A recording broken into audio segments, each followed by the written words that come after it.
If there's one universal truth about the galaxy, Alive. it's this. How? Nobody really cares about interns. Doesn't matter if you're human, insectoid, crystalline, or some kind of sentient gas cloud with delusions of grandeur. If you're an intern, you're furniture that occasionally fetches beverages and nods enthusiastically during meetings you don't understand. Tina had made peace with this exactly 3 months into her internship at the Interstellar Museum of Forgotten Technologies on Chemus 9. She was 22, possessed exactly 1 degree in xenoarchaeology that the galaxy considered adorable but ultimately useless, and had mastered the art of looking busy while actually contemplating whether the cafeteria's nutrition paste surprise was technically food or a war crime. The museum itself was a monument to things that used to matter. Sprawling corridors filled with artifacts from dead civilizations, each one representing somebody's grand achievement before the universe decided their time was up. Cheerful place, really. Perfect for a human who'd somehow convinced herself that studying ancient alien garbage would be romantic and adventurous. Spoiler alert, it wasn't. "Tina!" The clicking, chittering voice of Dr. Huxlein echoed through the examination chamber. "The display case requires cleaning." Again. Tina looked up from her datapad, where she'd been reading about proper coffee brewing techniques, because apparently humans were the only species in the galaxy who'd figured out how to make caffeine taste like something other than battery acid. Dr. Huxlein stood in the doorway, all 6 arms crossed in what Tina had learned was the insectoid equivalent of profound disappointment. "On it, Doctor," Tina said, setting down her datapad with the resigned sigh of someone who'd cleaned that same display case 8 times this month. Dr. Huxlein's compound eyes glittered with something that might have been approval, or might have been mild indigestion. Hard to tell with insectoids. "The delegates arrive in 2 hours. Everything must be pristine." Pristine! Got it. Like my soul before I took this job. One of Huxlein's antennae twitched. Tina had learned that meant the doctor was deciding whether to be amused or annoyed. "Your species has a peculiar relationship with employment. We call it capitalism with extra steps and less dignity." Huxlein made a sound like wind chimes being murdered and walked away. Tina chose to interpret that as laughter. The examination chamber was the museum's crown jewel, a massive circular room with a domed ceiling that projected real-time images of the cosmos. Very dramatic, very expensive, very wasted on an artifact that had done absolutely nothing for 3,000 years. The artifact in question floated in the center of the room, suspended in a containment field that was probably overkill. It was a sphere, roughly the size of a human head, made of some kind of crystalline material that seemed to shift between translucent and opaque depending on the angle. Beautiful, sure. Useful? Debatable. The Ulmaran had created it, or at least that's what the museum's best guess was. The Ulmaran were one of those civilizations that had just left. No war, no plague, no dramatic extinction event. One day they were there, building impossible things and leaving cryptic messages, and the next day they were gone. The galaxy's most frustrating magic trick. This sphere was one of their leftovers. It had been found floating in dead space, doing nothing, responding to nothing, and generally being the universe's most expensive paperweight. Naturally, the museum had spent a fortune acquiring it. Tina grabbed her cleaning supplies and approached the display case. Inside the chamber, she could see Polmick hovering near the artifact, their gelatinous form rippling with what Tina had learned to recognize as anxiety. Polmick was always anxious. If worry was an Olympic sport, Polmick would have gold medals in every category. Good morning, Polmik, Tina called out, her voice echoing slightly in the vast space. Polmik's form quivered. Tina, hello. Please be careful. The delegates are very important indeed. If anything goes wrong, nothing will go wrong. I'm literally just wiping down glass. Glass that protects an artifact worth more than this entire planet. No pressure, then. Polmik made a sound like bubbles popping in reverse and oozed away to fret somewhere else. Tina couldn't help but smile. For all their anxiety, Polmik was one of the few beings in the museum who actually remembered her name. She started cleaning, working her way around the display case with practiced efficiency. The case itself was a marvel of engineering, designed to be completely transparent while maintaining a dozen different types of shielding. Because apparently, the Ulmaran sphere needed protection from everything up to and including aggressive thoughts. Through the glass, Tina studied the artifact. She'd seen it hundreds of times, but something about it always caught her attention. Maybe it was the way the light moved through it, or the faint patterns that seemed to shift just below the surface. Or maybe she was just bored enough that a fancy rock counted as entertainment. You know, she said to the sphere, because talking to inanimate objects was a perfectly normal sign of mental health, you could at least do something interesting. Glow, hum, project ominous prophecies. Give me something to work with here. The sphere, predictably, did nothing. That's what I thought. The next hour passed in a blur of preparation.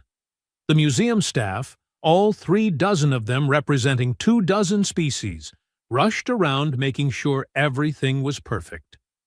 The delegates from the Galactic Council were coming to view the artifact, which meant everyone had to pretend it was fascinating instead of admitting they'd spent a fortune on something that might as well be a very pretty rock. Tina found herself relegated to the back of the chamber, standing near the equipment storage with Ithkar, the museum's security chief. Ithkar was a Krell, which meant he was roughly the size of a small vehicle, covered in scales that could probably stop a missile, and possessed a tail that had once accidentally demolished a wall. He was also, inexplicably, fond of humans. Nervous? Ithkar asked, his voice a deep rumble that Tina felt in her chest. Why would I be nervous? I'm just here to look decorative and human. You do both well. That's either a compliment or you're saying humans are naturally decorative, which is vaguely insulting. Ithkar's laugh sounded like rocks in a tumbler. Your species is endearing, small, fragile, like the pets we keep on my homeworld. I'm choosing to take that as a compliment because the alternative is depressing. The delegates arrived with the kind of fanfare that made Tina grateful she was in the back. There were 12 of them, representing various galactic powers, each one more elaborately dressed than the last. They filed into the chamber with the self-importance of people who knew they were important and wanted everyone else to know it too. Dr. Huxeline began her presentation, all 6 arms gesturing dramatically as she explained the artifact's history, its mysterious properties, and the complete lack of understanding anyone had about what it actually did. She made it sound fascinating. Tina had to admire the skill. The delegates murmured among themselves, studying the sphere with the kind of intense scrutiny usually reserved for tax documents or suspicious food. One of them, a tall being made of what looked like living crystal, reached out toward the containment field. Please, Huxeline said quickly, do not touch. The artifact has shown no response to any form of interaction, but we prefer to maintain protocols. 3,000 years, one delegate said, their voice translated through Tina's earpiece into something resembling condescension. And you still don't know what it does? The Ulmaran were masters of cognitive encryption, Huxley replied smoothly. "We believe the artifact requires a specific type of interaction we have not yet discovered." "Or," another delegate offered, "it's simply broken." Tina snorted quietly. Ithkar's tail twitched in what might have been amusement.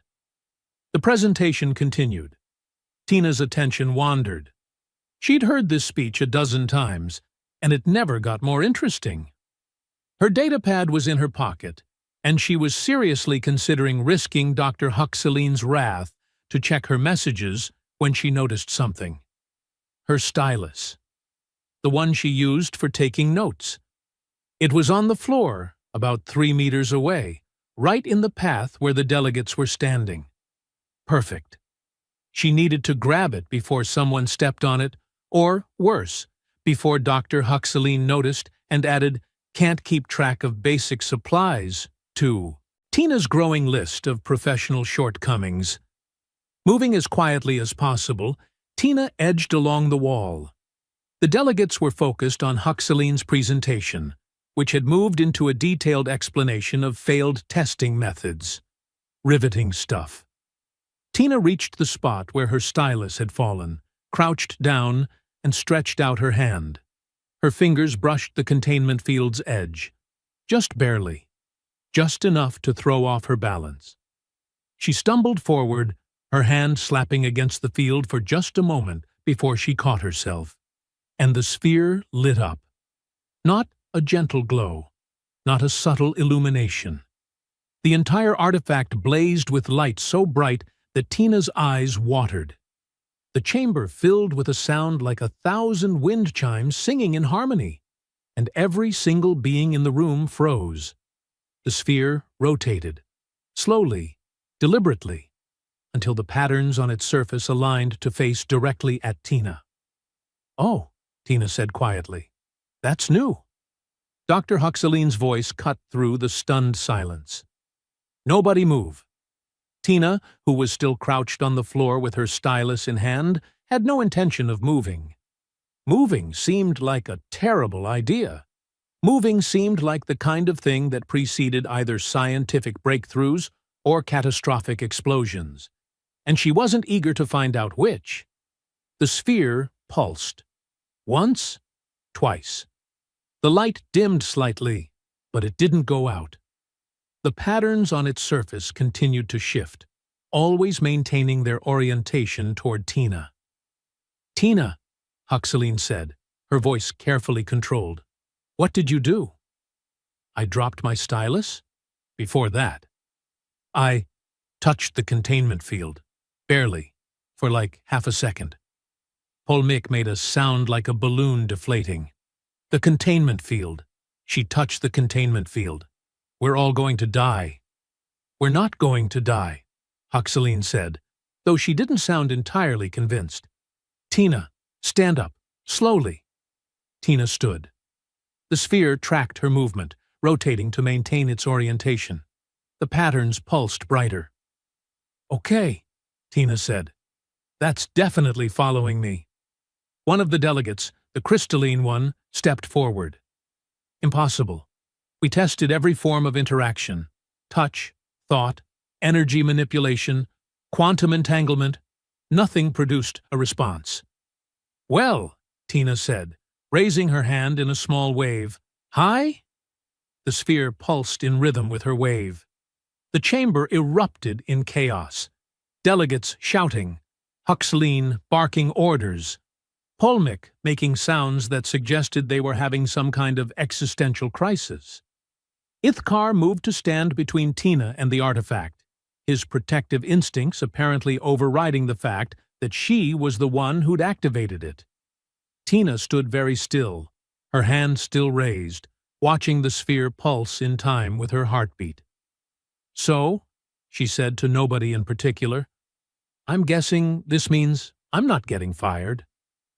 The sphere pulsed again, brighter this time, and Tina couldn't shake the feeling that, somehow, impossibly, it was amused. Turns out, becoming the only person in galactic history to activate a 3,000-year-old artifact doesn't get you fired. It gets you promoted to lab rat. which, depending on your perspective, might actually be worse. Tina had spent the last 6 hours in the examination chamber, surrounded by equipment that beeped, whirred, and occasionally made sounds like it was judging her life choices. Dr. Huxeline had assembled every scanning device the museum owned, plus a few borrowed from the university next door, and was currently on her 4th attempt to find something, anything, special about Tina's biology. So far, nothing. "This is impossible," Huxeline muttered, all 6 arms manipulating different instruments simultaneously. "Your genetic structure is completely standard for your species. No mutations, no anomalies, no latent psychic abilities." "I could have told you that," Tina said from her position on the examination table. "I'm aggressively average. It's kind of my thing." Polmeek oozed closer, their gelatinous form rippling with confusion. "But the artifact responds to you. Only you. There must be something." "Maybe it just likes my personality." "Artifacts don't have preferences," Huxeline snapped. "They have programming, protocols, logical parameters." "Maybe Ulmaran logic is different from ours." Huxeline's antennae twitched violently. Tina had learned that meant she'd said something either brilliant or incredibly stupid, and the doctor hadn't decided which yet. The sphere floated nearby, still glowing softly, still oriented toward Tina. It had been following her for hours now. When she'd tried to leave for lunch, the thing had attempted to phase through the containment field.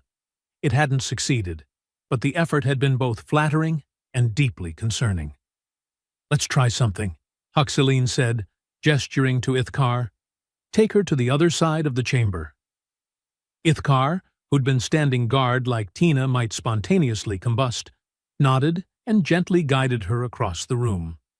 The sphere rotated immediately, tracking her movement with unsettling precision.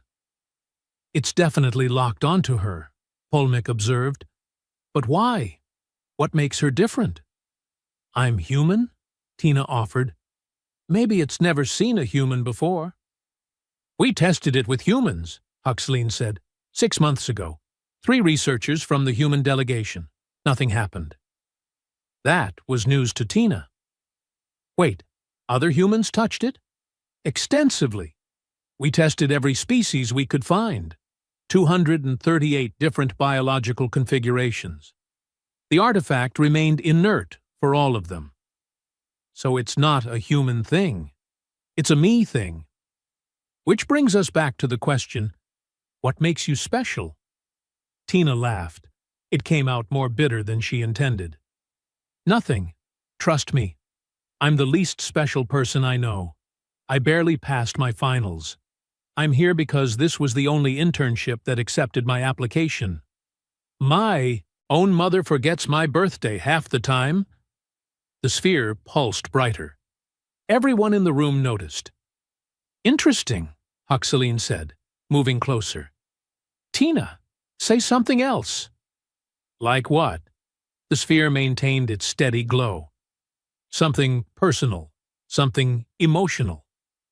"This is getting weird." Pulse. "Talk about your feelings," Polmeek suggested. "Humans are very emotional. Perhaps that's the key." "I feel like I'm in a very strange therapy session," Tina said. The sphere pulsed again, and she could have sworn it felt amused. Could artifacts feel amused? Was she losing her mind? The chamber doors hissed open. A human man strode in, all confidence and expensive clothing, with the kind of smile that suggested he'd practiced it in a mirror. Tina recognized him immediately. Kip, the xenoarchaeologist who'd made a name for himself by being in the right place at the right time and taking credit for other people's discoveries. "I heard we had a situation," Kip announced, his voice carrying that particular tone of someone who thought they were the solution to every problem. "Thought I'd offer my expertise." "Your expertise," Huxeline said flatly. "In what, exactly?" "Human-artifact interaction." I've published 6 papers on the subject. He noticed Tina and his smile widened. And you must be the intern everyone's talking about. Don't worry, we'll figure this out together. I wasn't worried, Tina said. Kip was already moving toward the sphere, reaching out confidently. These ancient artifacts usually respond to assertive energy. You just have to show them you're not afraid. His hand touched the containment field. Nothing happened. He tried again, pressing his palm flat against it. Sometimes it takes a moment to... Still nothing. The sphere continued to glow softly, still oriented toward Tina, completely ignoring Kip's existence. Huh? Tina said. Maybe it doesn't like assertive energy. Kip's smile faltered. That's unusual. Let me try something else. He pulled out a small device from his pocket, some kind of energy modulator, and aimed it at the sphere. This should stimulate a response. The sphere dimmed slightly, as if it was bored. I don't think it's impressed, Tina offered. Artifacts don't get impressed, Kip said, but his voice had lost some of its confidence. They respond to specific stimuli. We just need to find the right frequency. He spent the next 20 minutes trying various frequencies, energy patterns, and what he called cognitive harmonics. The sphere remained steadfastly uninterested. Meanwhile, every time Tina shifted her weight or scratched her nose, the thing lit up like she'd told it a joke. This is ridiculous, Kip finally said, pocketing his device. There must be something wrong with the artifact's sensors. Or, Tina said, maybe you're just not its type. Ithkar made a sound that was definitely a laugh. Huxaline, who'd been observing everything with her compound eyes, suddenly went very still. Tina, move to the left. Tina moved. The sphere tracked her. Now to the right. She moved right. The sphere followed. Reach toward that equipment console. Tina reached out, and the sphere rotated slightly, as if anticipating where her hand would go. But here's the thing. It moved before she completed the motion. Just a fraction of a second, but definitely before. It's predicting her movements, Polmick said, their form quivering with excitement. It's not just tracking, it's anticipating. How? Kip demanded. That would require reading intent, and intent reading technology is theoretical at best. Unless, Huxaline said slowly, it's not reading intent. Tina, think about picking up that data pad on the table. Don't move, just think about it. Tina focused on the data pad. The sphere didn't react. Now, pick it up. She reached for it, and the sphere pulsed the moment her muscles tensed, before her hand actually moved. It's reading motor cortex signals, Kip said. Has to be. We tested that, Huxaline countered, with species that have far more developed motor cortexes than humans. Nothing. Tina picked up the datapad and, out of habit, started doodling on it. Just random lines at first, then a simple maze. Something to occupy her hands while the scientists argued about her brain. The sphere suddenly blazed with light. Everyone stopped talking. A holographic projection erupted from the sphere's surface, floating in the air between them. It was the maze Tina had drawn, but solved. A glowing line traced the path from start to finish, taking the most efficient route. Did it just... Polmick trailed off. Tina drew another maze, more complex this time. The sphere projected the solution immediately. It's responding to problem-solving, Huxaline said, her voice filled with something that might have been awe. Not to her biology, not to her species, to her cognitive process. But why her? Kip asked, and for the first time he sounded genuinely curious, rather than competitive. Why not any of us? Tina looked at the sphere, then at the maze solution it had projected. Something clicked in her mind. What if you're asking the wrong question? What do you mean? Huxley asked. You keep asking why it responds to me. But maybe the question is, what am I doing that you're not? You're drawing mazes, Kip said. That's not exactly revolutionary. No, but I'm doing it without thinking about it. I'm just playing. When was the last time any of you just played with a problem? The silence that followed was telling. The Ulmaran, Polmick said quietly, were known for their cognitive research. They believed different species think in fundamentally different patterns. And maybe, Tina said, staring at the sphere, they were looking for a specific pattern. Not the smartest species. Not the most advanced. Just different. The sphere pulsed 3 times, bright and clear. Tina grinned. I think that means I'm right. That's impossible to verify, Kip said. And yet, Tina replied, I'm the one the ancient artifact likes. The sphere pulsed again, and this time everyone in the room felt it. Something had changed. The artifact wasn't just responding anymore. It was waiting. The next morning, Tina arrived at the museum to find that her intern badge had been upgraded to Special Research Consultant, which sounded impressive until she realized it came with the same pay and twice the responsibility. The universe had a sense of humor, and it was apparently at her expense. The examination chamber had been transformed overnight. Equipment lined every wall, monitoring stations staffed by scientists from a dozen different species, all of them watching the sphere like it might suddenly sprout legs and dance, which, given recent events, wasn't entirely outside the realm of possibility. We've been researching the Ulmaran all night, Huxley said, greeting Tina with what might have been enthusiasm or a caffeine overdose. Hard to tell with insectoids. Their civilization was obsessed with cognitive diversity. They believed that different species don't just think different thoughts. They think in fundamentally different structures. Like different operating systems, Tina offered. Precisely. And this artifact appears to be a cognitive lock.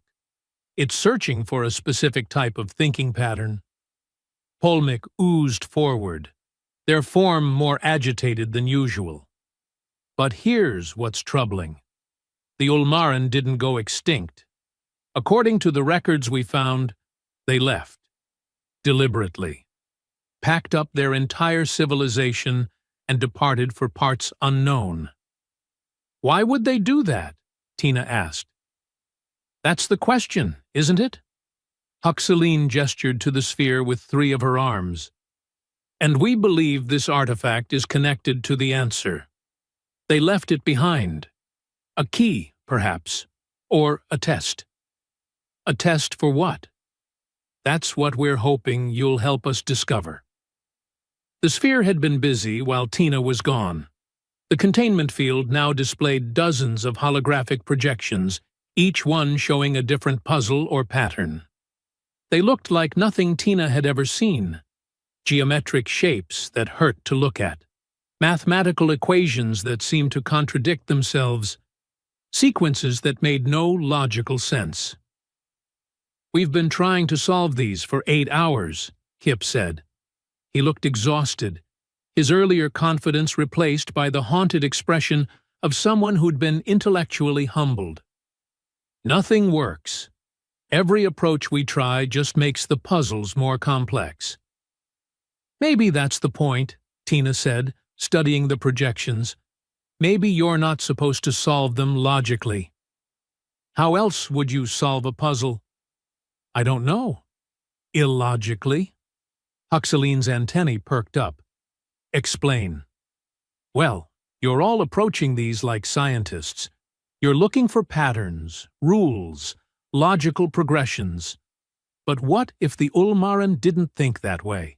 What if their logic is so different from ours that our logic doesn't work? That's absurd, one of the other researchers said, a tall being with too many eyes. Logic is universal. Mathematics is universal. Is it, though? Tina moved closer to one of the projections, a spiral pattern that seemed to rotate in impossible directions. Or is that just what we tell ourselves because it makes us feel better? She reached out, not touching, just tracing the pattern in the air. The sphere pulsed. "What are you doing?" Kip asked. "I have no idea. I'm just following what feels right." Her finger traced a path that made no mathematical sense, cutting across the spiral in ways that violated every geometric principle she'd ever learned. But it felt correct somehow, like solving a puzzle in a dream where the rules were different. The projection shifted. The spiral collapsed into a new pattern, simpler, clearer. "She solved it," Polmick whispered. "How did you solve it?" "I didn't think about it," Tina said. "I just did it." "That's not a methodology," Huxley said, but she was already pulling up another projection. "Try this one." It was an equation that seemed to eat itself, numbers transforming into symbols that transformed into colors that somehow transformed back into different numbers. Looking at it made Tina's head hurt, so she stopped looking at it logically and just let her mind wander. What if the numbers weren't numbers? What if they were something else? What if the whole thing was a joke? And the answer was... She laughed and pointed at a seemingly random spot in the equation. "There. That's wrong." "What do you mean, wrong?" "It doesn't belong. It's like someone put a cat in a dog show. It's not about solving the equation. It's about finding what doesn't fit." The projection shimmered and dissolved. A new one appeared. Kip stared at her. "You're guessing." "Kind of. But it's educated guessing. Or maybe uneducated guessing. I'm not sure there's a difference anymore." "There's absolutely a difference," Kip insisted. "And yet, she's solving puzzles that stumped our best minds." Ithkar rumbled from his position by the door. "Perhaps the difference doesn't matter." Tina worked through 3 more projections, each one stranger than the last. She didn't solve them so much as negotiate with them. Poke them until they gave up. Approach them sideways and hope for the best. It was the least scientific process imaginable, and it worked perfectly. The sphere blazed with light. Every projection vanished, replaced by a single massive hologram that filled the chamber. It was a star map, but not like any Tina had seen. The stars were connected by lines that pulsed with meaning, and at the center was a message in a script that shifted and changed as she watched.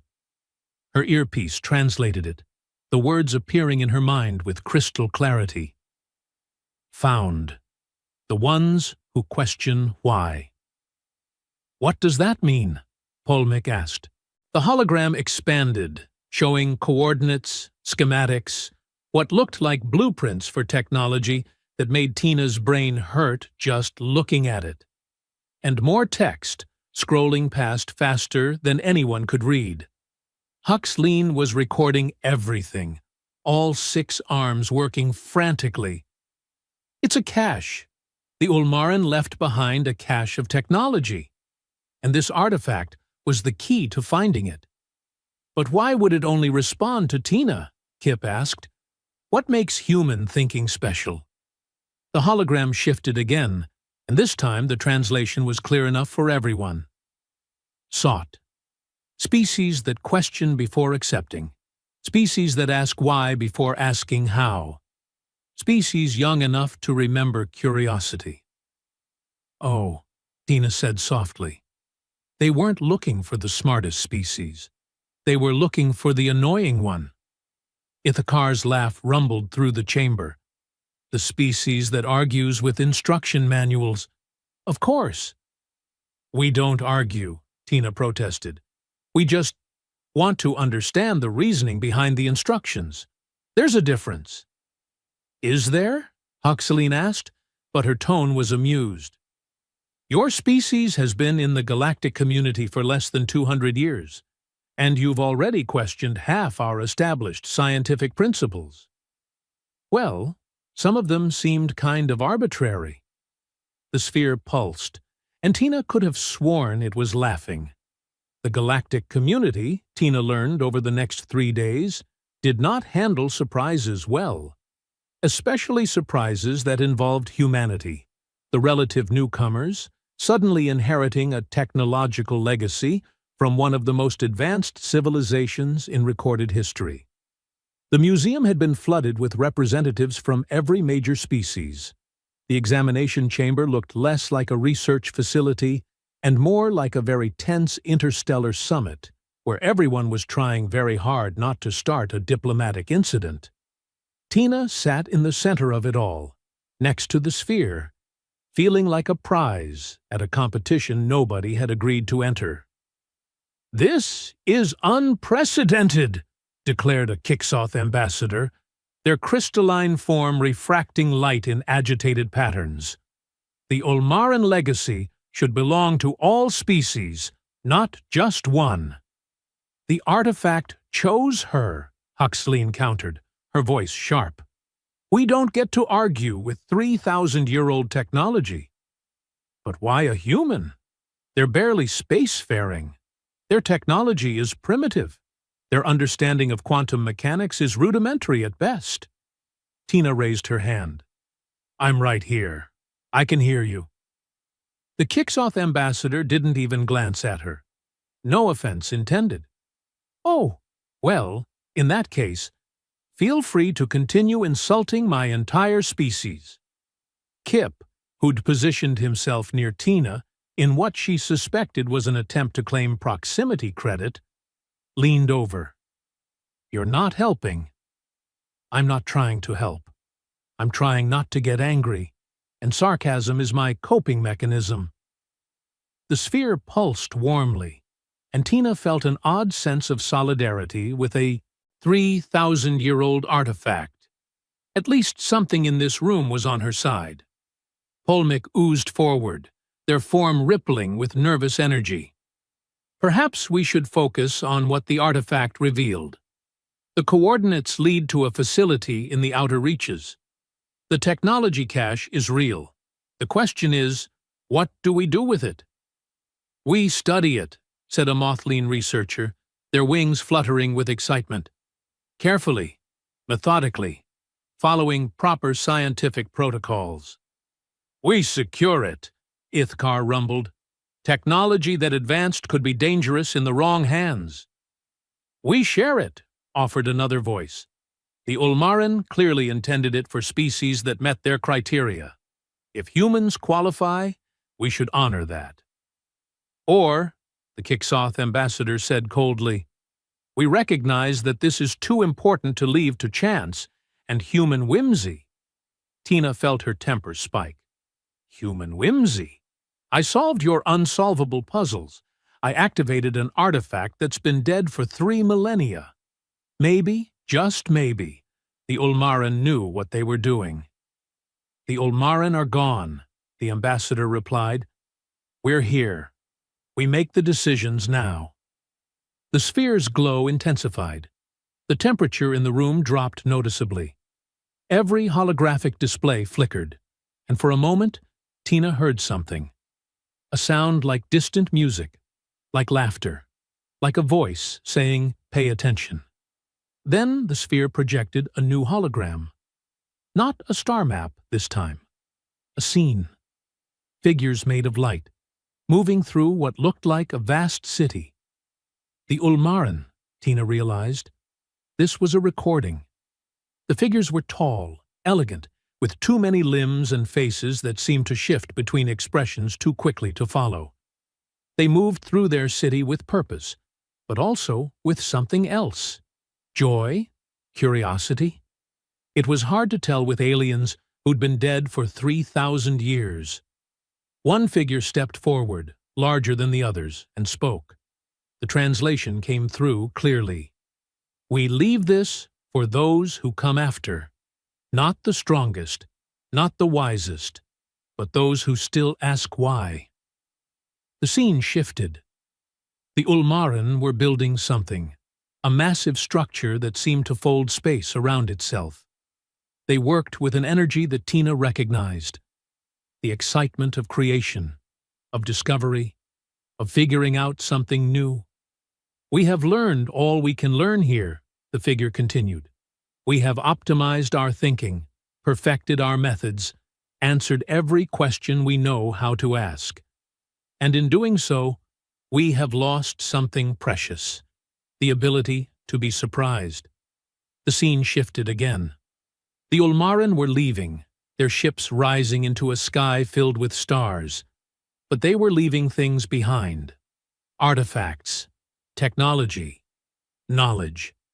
We leave these tools for species that still possess what we have lost. The ability to look at a problem and ask, what if we're wrong? What if there's another way? What if the question itself is flawed? The hologram focused on the sphere itself, floating in space, waiting. This key will find them.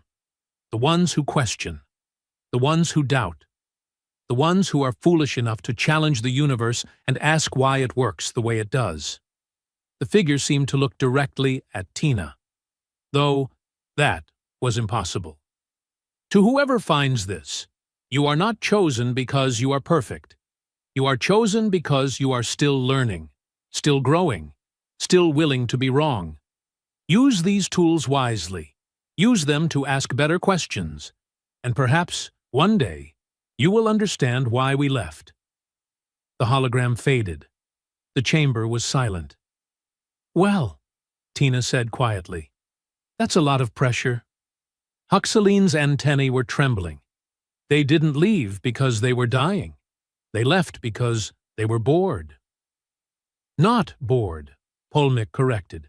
"Stagnant. They'd reached the end of their intellectual growth. They'd become too efficient, too optimized. They'd lost the ability to think in new ways." "And they thought younger species would have that ability," Kip said, his voice thoughtful. "Species that haven't figured everything out yet. Species that still make mistakes. Species that are annoying enough to question everything," Tina added. "Like humans." The Kixoth ambassador's light patterns had shifted to something that might have been embarrassment. "I may have been hasty in my assessment." "You think?" Tina said, but without heat. She was too busy thinking about what the Ulmaran had said. They'd left because they'd stopped growing, because they'd become so advanced that they'd lost the ability to be surprised. It was the saddest thing she'd ever heard. "So what now?" she asked. "We have coordinates to a facility full of Ulmaran technology. We have a mandate to ask better questions. What does that actually mean?" Huxaline moved closer, her compound eyes reflecting the sphere's glow. "It means, Tina, that you've just become the most important human in the galaxy, and possibly the most important person of any species." "I really wish you hadn't said that." "The facility will need to be explored, the technology studied, and based on what we've seen, you're the only one who can interface with it properly. No pressure, though. Immense pressure, actually." Tina looked at the sphere, which pulsed gently, almost reassuringly. "Can I ask a question?" "Of course," Polmick said. "Why me specifically? I get that humans are young and curious and annoying, but there are billions of humans. Why did this thing respond to me and not, say, Kip?" Kip looked offended. "I'm curious." "You're confident," Tina corrected. "There's a difference. You approach problems like you already know the answer.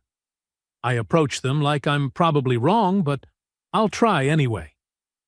"That's not a methodology." "No, but apparently it's what the Ulmaran were looking for." The sphere pulsed 3 times, and Tina was certain now. It was agreeing with her. Huxaline made a sound like wind chimes in a hurricane. The Ulmaran valued intellectual humility, the willingness to be wrong, to question your own assumptions. Most advanced species lose that. We become certain of our knowledge. Humans are too young to be certain of anything, Ithkar observed. It's one of your most endearing and frustrating qualities. I'll take that as a compliment. The sphere suddenly blazed with light, brighter than it had ever been. New projections filled the chamber, schematics, equations, star charts, and something else, a countdown. The numbers were clear enough: 50 years, 3 months, 18 days. What is that? Kip asked. Tina felt a chill run down her spine. It's a timer. The Ulmaran didn't just leave us technology. They left us a deadline. For what? Polmik's form was quivering with anxiety. The sphere projected one final message. Time remaining to solve the question we could not answer. Succeed, and we return to meet you. Fail, and the tools will be sealed forever. The question awaits at the facility. Good luck. The projection faded. The sphere dimmed to its normal glow, and every being in the chamber stared at the countdown with a mixture of excitement and terror. They left us homework, Tina said. 3,000-year-old aliens left us homework with a 50-year deadline. What question could the Ulmaran not answer? Huxleen wondered aloud. They were the most advanced civilization in recorded history. I don't know, but apparently we have 50 years to figure it out, or we lose access to all their technology. No pressure, Kip muttered. You already said that. It bears repeating. The Kixoth ambassador's light patterns had shifted to something that looked like determination. Then we have work to do. We'll need to organize an expedition to the facility, assemble a team, prepare for— Wait, Tina interrupted. Before we start planning the galaxy's most important field trip, can we acknowledge how insane this is? We're talking about solving a problem that stumped a civilization so advanced they literally left the galaxy because they were too smart. Yes, Huxleen said simply. That's exactly what we're doing. And you think we can do it? I think we have to try.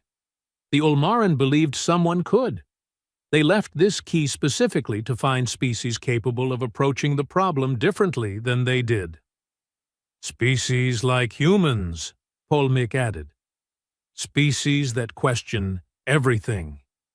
Tina looked around the chamber at the assembled representatives, scientists and researchers. Dozens of species, hundreds of brilliant minds, all looking at her like she had answers. She didn't have answers. She barely had questions. But maybe that was the point. Okay, she said, squaring her shoulders. Let's go find out what question we're supposed to answer. But I'm going to need better coffee. And possibly therapy. Definitely therapy. The sphere pulsed, warm and bright, and Tina felt something she hadn't expected. Excitement. Real, genuine excitement. Not the nervous energy of someone in over their head, but the thrill of standing at the edge of something unknown and deciding to jump anyway. One more thing, she said, looking at the countdown. When we solve this, and the Ulmaran come back, I'm asking them why they thought giving us a cosmic pop quiz was a good idea. Ithkar's laugh rumbled through the chamber. That's exactly the kind of question they're hoping for. The sphere projected one final image, a path forward, leading to coordinates in deep space, where a facility waited with secrets 3,000 years old, and a question that might change everything. Tina grinned. Well, I guess we'd better get to work. Anyone know what problem we're supposed to solve? The sphere helpfully projected an equation that made every scientist in the room simultaneously excited and terrified. It was beautiful. It was impossible. It was exactly the kind of thing that made Tina's brain hurt and her curiosity spike. She studied it for a moment, then looked at Huxleen. I have absolutely no idea what that means. Neither do we. Perfect. That's a great place to start. The sphere pulsed one last time, brighter than ever, and Tina couldn't shake the feeling that somewhere, somehow, the Ulmaran were watching and laughing. She muttered under her breath, "Why do I get the feeling I'm going to regret asking questions?" But she was smiling when she said it. 3 months later, Tina stood in her new office at the museum, staring at the wall covered in notes, equations, and what Kip generously called organized chaos. The sphere floated nearby, her constant companion still glowing softly. Her official title was now Chief Liaison for Ulmaran Cognitive Interface Studies, which was a fancy way of saying the human the artifact likes. The pay was better. The responsibility was terrifying. The coffee was still terrible. The expedition to the Ulmaran facility was scheduled to launch in 2 weeks. 50 species had volunteered researchers. Humanity had volunteered her, specifically, whether she liked it or not. She looked at the countdown projected on her wall. 49 years, 9 months remaining. "You know," she said to the sphere, "when I applied for an internship, I was hoping to catalog old pottery. Maybe write a paper nobody would read. Not solve cosmic mysteries." The sphere pulsed, amused as always. Yeah, I asked for this. Literally. I asked why, and the universe decided to answer." She grabbed her coffee, grimaced at the taste, and pulled up the facility schematics.